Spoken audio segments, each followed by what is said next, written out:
First வந்து இந்த ராகு கேது என்னென்ன விஷயத்தை கொடுப்பாரு அப்படின்னு பார்த்தோம்னா, ராகு அகோரகாரகர்னு சொல்லுவாங்க. கேது வந்து பார்த்துட்டிங்க அப்படின்னா ஞானகாரகர்னு சொல்லுவாங்க.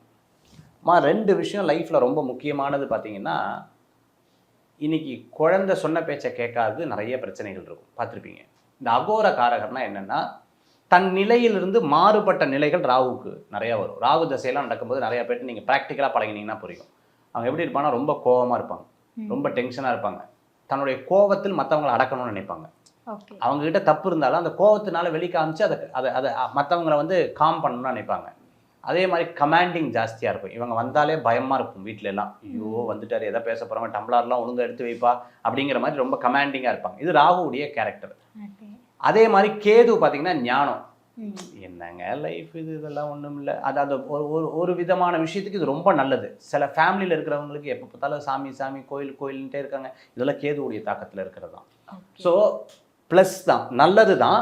அதுவே ஒரு கெட்டதாக கூட வீட்டில் சொல்லுவாங்க. சார் காலையில் போனோன்னா சாயந்தரம் தான் சார் கோயிலேருந்து வரா, எனக்கு பசி, சாப்பாடு கூட போட மாட்டேங்கிறா சார் அப்படின்னு சொல்கிற அளவுக்கு. ஸோ இதெல்லாம் கேது தரக்கூடிய ஒரு விஷயம். அரசனும் ஆண்டியாக்கக்கூடிய தன்மையை கொடுப்பார் கேது. கேதுவுக்கு அப்படி ஒரு சப்ஜெக்ட் வந்து இருக்குது.